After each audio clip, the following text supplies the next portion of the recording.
মাইকটা কি ঠিক করা যায় না কোনোভাবে? স্পিকারগুলি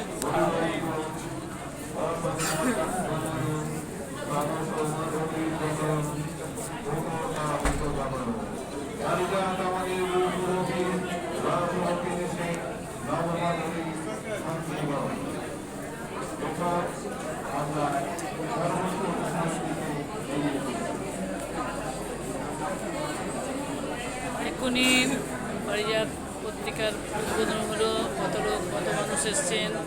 আমরা সব কবি সাহিত্যিক পারিজাতের সব পরিবারের সদস্য।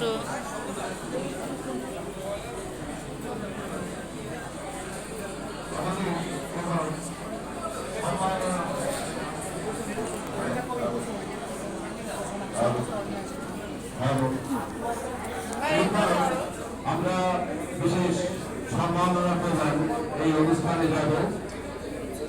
প্রথমে পারিজাত সাহিত্য সেবা পুরস্কার আছে, তারপর রবীন্দ্রনাথ গাঙ্গুলি সেরা সেরা সাহিত্য স্মৃতি, সমর্থন মন্ডল সেরা সেরা সাহিত্য স্মৃতি পুরস্কার, চারু ভানু সাহিত্য স্মৃতি পুরস্কার। আমি তারপর ঘোষণাগুলো আগে থেকে করে রাখছি, কারণ আমাদেরকে নির্দিষ্ট সময়ের মধ্যেই অনুষ্ঠানটা শেষ করতে হবে। অনেক দূর দূরান্ত থেকে প্রত্যেকেই এসেছেন, তাই জমার সময়ে আমরা যদি অনুষ্ঠানটা শেষ করতে পারি প্রত্যেকে যেতে পারবেন। তাই আমরা আগাম নামগুলো বলে রেখে দেবো। আপনারা দয়া করে মঞ্চের একটা দিকে একটু নির্দিষ্টভাবে দাঁড়িয়ে থাকবেন। এই নির্দিষ্ট যে সমস্ত পুরস্কার আছে তার সঙ্গেই সাহিত্য গৌরব অকাদেমিক এবং সাহিত্য ভূষণ অর্থাৎ মেডেল পুরস্কার প্রত্যেকেই পাবেন।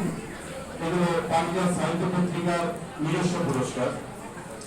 আমরা প্রথমেই পারিজাত সাহিত্য সেবা পুরস্কার রৌপ্য পদক আছে, যারা সারা বছর ধরে লেখালেখি করেছেন এবং একাধিকবার আমি রিপিট করলাম সেরা হয়েছেন। তাই এই সেরা পুরস্কার রৌপ্য পদক সাহিত্য সেবা পুরস্কার 2024 যাদের নামগুলো বলছে একটু দয়া করে একটু আসবেন। কবিতায় মাননীয় খুশি সরকার, গল্পে মাননীয় দিলীপ কুমার খালুয়া, প্রবন্ধে মাননীয় শ্রাবণী সোমদাস এবং নাটকে মাননীয় সনাতন কুণ্ডু। যাদের নামগুলো বললাম একটু দয়া করে মঞ্চে আসবেন এবং প্রত্যেকের কাছে অনুরোধ থাকবে আপনারা 1 মিনিট কিছু বলবেন, কারণ পুরস্কার পাওয়াটা একটা আকাঙ্ক্ষার বিষয়। পুরস্কার পাওয়ার জন্য প্রতীক্ষাটা আরেকটা আকাঙ্ক্ষা।